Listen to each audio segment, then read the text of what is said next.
جديد. اليوم هذا يكون هو باج 132 من مقرر Ticket to English Unit 9 Advances in Science and Technology. اليوم هذا نديرو reading. نبداو نقراو. والسمية أو العنوان تاع هذا reading هو Ask the Expert، يعني سول شي واحد خبير في هذا الموضوع اللي هو Biotechnology. What is Biotechnology؟ عندنا بحال قلتي أسئلة وشخص كيجاوب. مثلا Biotechnology or bioengineering refers to any change of an organism's genes for particular purposes like disease control, better crops, cloning of plants and animals.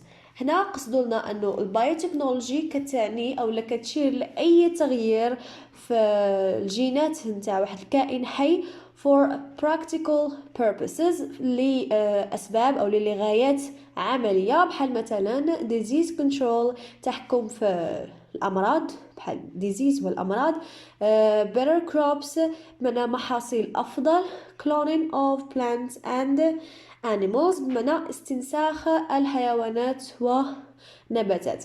Biotechnology is closely related to genetics, which can be defined as the scientific study of genes.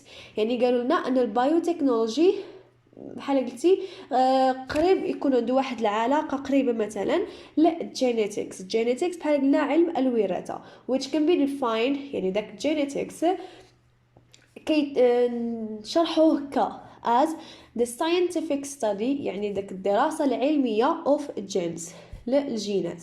that is to say هذيك E نقطة E ونقطة كتعني that is to say، يعني إلا قال لكم الأستاذ قرأ ماشي تقوليه I E. okay that is to say variations in the characteristics، يعني دوك التغيرات اللي كيكونوا في ال characteristics بحال مثلا resemblances and differences تشابه والاختلافات of organisms and how these characteristics are inherited from generation to generation. يعني الاختلافات وتشابه ديال هذوك الكائنات الحيه وكيفاش هذوك الكاركتيرستكس are inherited، يعني متوارثين from generation to generation من واحد الجيل الى جيل اخر. Modern genetics is as much concerned with the organism level of this process as it is with the cellular and molecular levels. يعني قالوا لنا أن genetics أو علم الوراثة الحديث اللي هو modern is as much concerned، يعني هو بحال قلتي concerned بمعنى كيهتم ب the organism level of this process، يعني level بحال قلتي واحد المستوى ديال الكائنات الحية as it is with the cellular هي خلايا okay and molecular بمعنى جزئي، يعني المستوى ديال الخلايا وعلى مستوى أيضا ديال الجزيئات. What are the current applications of biotechnology؟ يعني أشنا هما التطبيقات ديال البايوتكنولوجي الحالية. إذن أولا دورينا على plants يعني النباتات. Thanks to biotechnology farmers، يعني بفضل هذيك البايوتكنولوجي farmers هذوك الناس اللي عندهم الفيرمات are able to get rid of unwanted characteristics of plants and keep the ones that they desire. يعني دابا ولاو زعما بحال قادرين انهم يتخلصوا من هذوك الكاركترستكس المواصفات ديال البلانت ديال النباتات اللي هما ما باغيينهمش اللي هي unwanted هي ما باغيينهمش and keep ويحافظوا على the ones هذوك زعما اللي هما باغيين that they desire. One example of this is the flower sour tomato، واحد نوع ديال طماطم. This genetically engineered tomato، يعني هاد التغيير اللي داروا لهاد tomato has a longer shelf life as the ripe phase lasts significantly longer before the rooting begins. يعني عندها واحد هاد التوميتو هاد النوع ديال هاد الطماطم هادي عندها واحد بحال قلتي كتعيش واحد المده كبيره وهي ناضجه قبل ما توصل لديك المرحله نتاع الروتين هي فاش كتبدا صافي كتبدا كتخماج. يعني هذا هو الدور نتاع البايوتكنولوجي بخصوص البلانتس. يعني بحال قلتي كيزيدوا لهم في المده نتاع الحياه ديالهم النضج ديالهم. مثلا نقولوا واحد الحاجه كتكون ناضجه لمده يومين ومن بعد كتبدا كتخماج. هنا تنقولوا ان البايوتكنولوجي كيتدخل وكيخليها بدل ما تموت مثلا على يومين ولا 3 ايام تبقى واحد 5 ايام ولا سيمانه etc.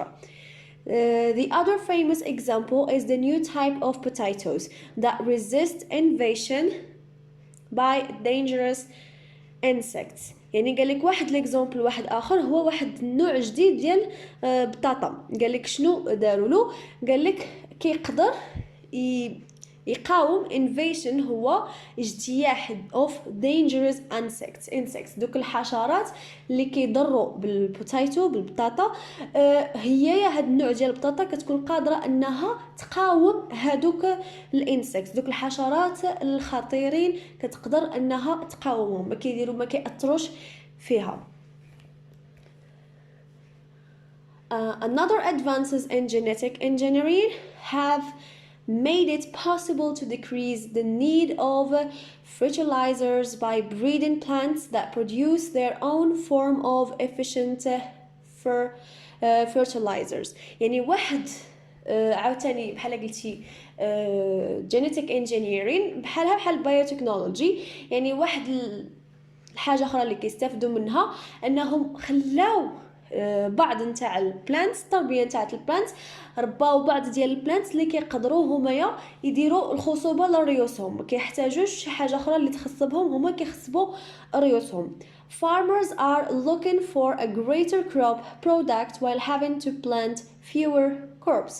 ايضا farmers يعني دوك الناس اللي عندهم الفيرمات كيقلبوا على واحد محصول هو كروب محصول اكثر product while واحد المحصول نتاع دوك الانتاج ديالهم يكون اكثر while having to plant fewer crops.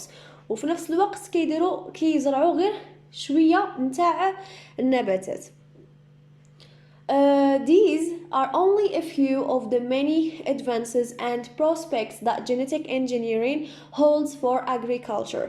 يعني هادشي اللي قالوه هادشي اللي ذكروا في هذا الباراغراف غير واحد الحاجه قليله من داكشي اللي كتقدر او اللي مكنتنا منه الجينيتيك انجينيرين او اللي هي بايوتكنولوجي اللي مكنات الزراعه منه. يعني داك المجال ديال الزراعه عطاتو بزاف د الحوايج هادو اللي ذكروا منهم غير حاجه قليله من داكشي اللي عطات.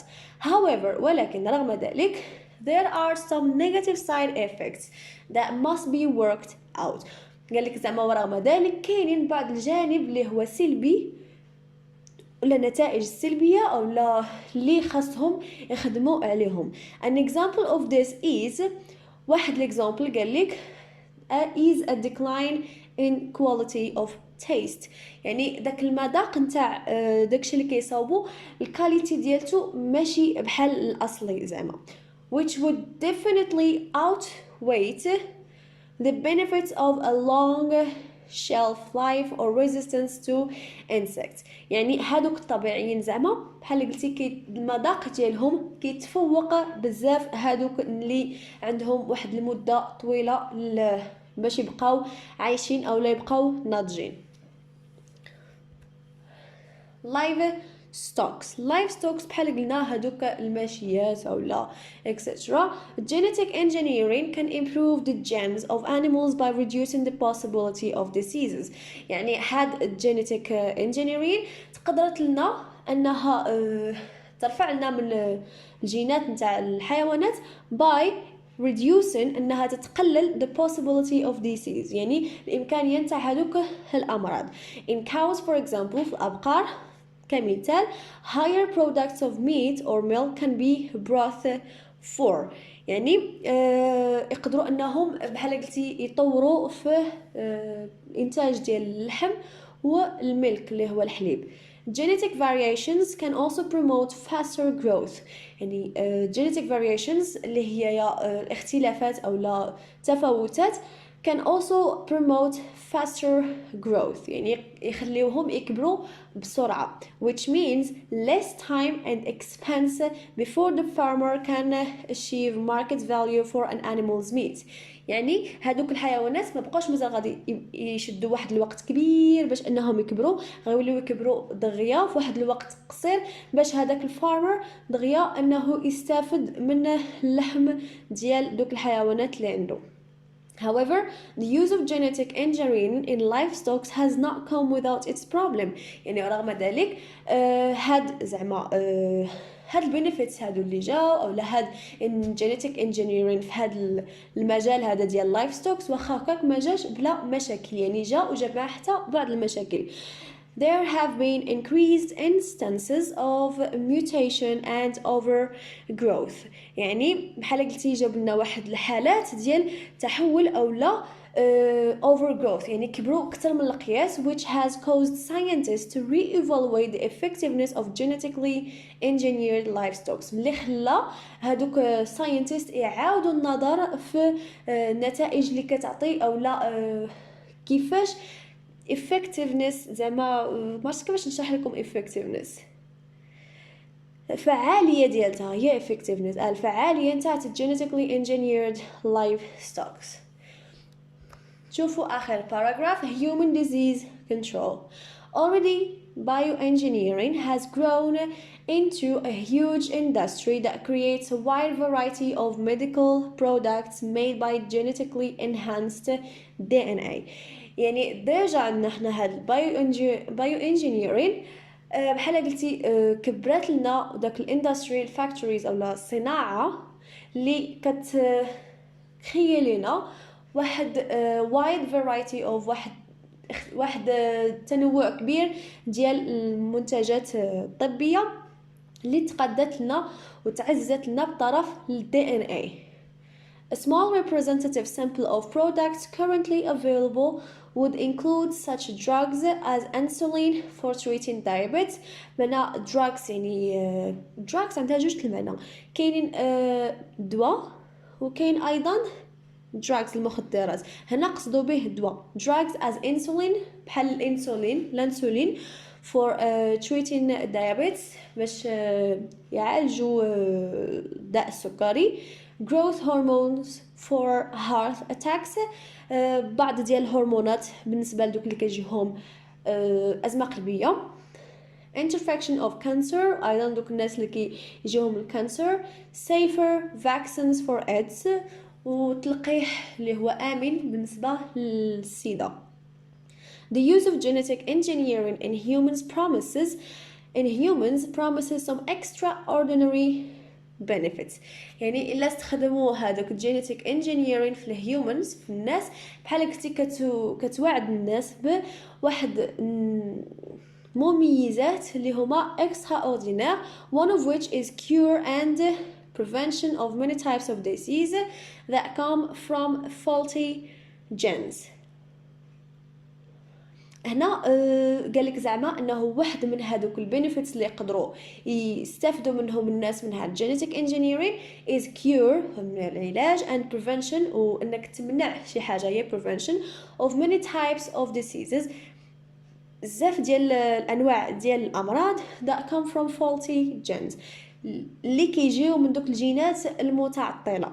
Medically طبيا genetic engineering has the potential to improve the lives of humans who are suffering from genetic disorders. يعني طبيا هذيك genetic engineering عندها واحد الامكانيه باش ترفع من المستوى ديال الحياه نتاع دوك الناس اللي هما كيعانيو من from genetic disorders اضطرابات ديال الجينات ديالهم او الوراثه ديالهم. However, some claim that eliminating bad genes in a population will only narrow بمعنى تقلص أو لا تضيق the diversity of wider human gene pool etc. هذا what are the issues in connection with biotechnology. هذا التمرين هو اللي غنديروه في التمرين السابع ديال have your say. نشوفوا التمارين اللي عندنا. read the text again and find out examples of benefits of biotechnology on human beings. يعني قالك عاود قرا النص والقى des examples أمثلة ديال دوك المميزات اللي أو داكشي اللي كيستافدوا منه الناس من biotechnology. الجواب هو disease control, better crops, cloning plants and animals, engineered plants، وأيضا كيستافدوا من human health، يعني أيضا الصحة، الإنسان كيستافد من بحال قلتي الرعاية الصحية ديالتو etc. 5. Read the text again and find out examples of problems related to biotechnology. إذا دابا غادي نبحثوا في التكست على مشاكل أيضا اللي كاينين في البايوتكنولوجي. عندنا the quality of food taste, increased instances of mutation and overgrowth. To answer these questions عندنا A. How can biotechnology help farmers؟ كيفاش هاد البايوتكنولوجي كتساعد لنا هادوك الناس اللي عندهم الفيرمات؟ They are able to get rid of unwanted characteristics of plants and keep the ones that they desire. هادي شرحناها من قبل. B. What effect can biotechnology have on livestock؟ عندنا الجواب هو increase instances of mutation and overgrowth. See, how can biotechnology help medically؟ يعني كيفاش كتقدر هاد البايوتكنولوجي تساعد الناس طبيا زعما. The cure and prevention of many types of diseases that come from faulty genes and improve the lives of humans who are suffering from genetic disorders. هذيك disorders ماشي disorders هذا خطأ في الكتابة. Have your say. The last paragraph of the text is missing. قالك إن ديك الباراجراف الأخرانية نتاع النص ما كايناش، مفقودة، هي missing. Work in groups to discuss and write a small paragraph stating your opinions about biotechnology. يعني احنا غادي نديرو الرأي ديالنا على هاد البايوتكنولوجي. أنا عطيتكم فقط كإجابة لداك السؤال اللي عطاونا في التكست بالضبط. What are the issues in connection with the biotechnology؟ شنو هما المشاكل اللي عندهم علاقة بالبايوتكنولوجي؟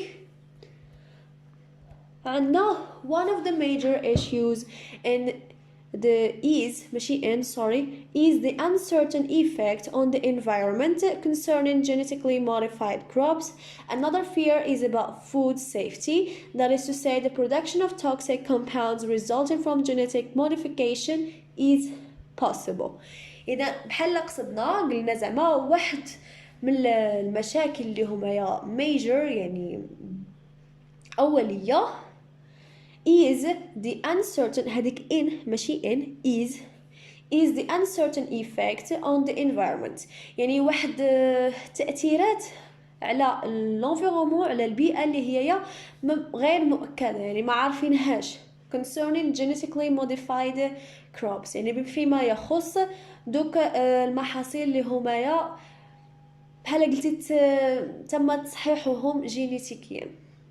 Another fear واحد الخوف واحد آخر is about food safety، يعني بحال قلتي السيفتي ديال الفود. safety هي شي حاجة safe آمنة، يعني السلامة ديال الأكل. That is to say the production of toxic compounds، يعني هادشي كيعني إنه إنتاج ديال واحد التركيبات اللي هما سامة compounds هما تركيبات toxic هي سامة اللي كينتجوا لنا resulting هي كيتنتج from genetic modification. هادشي هذا زعما اللي قلنا is possible يعني حنا ما عارفينش اشنو ممكن ياثر لنا هذاك الشيء، وايضا هادوك التعديلات اللي كيديروهم ما متاكدينش من هادوك واحد سايد ايفكتس، واحد الاثار جانبيه او لا شي حاجه كتنتج جانبيه حنا ما باغيينهاش، بحال مثلا شي تركيبات اللي كتعطينا من بعد شي تفاعلات سامه اكسترا. وهذا هو الاخر ديال الدرس. كنتمنى انكم تكونوا فهمتوا، وسمحوا لي الا ما شرحتش مزيان ما حملتش هذا الدرس. هادشي السيونس وبيولوجي وكذا بدا ما كنحملوش صراحه. مهم. كنتمنى انكم تكونوا فهمتوا. هذا هو الاخر ديال الدرس. الا عجبكم الفيديو ما تنساوش تضغطوا على جيم، والا كنتو جداد في لاشين ما تنساوش ديروا ابوني وتفعيل الجرس، وايضا بارطاجي باش يوصل الفيديو وايضا لاشين للناس الاخرين. كالعاده شكرا على المشاهده، والى اللقاء في درس جديد.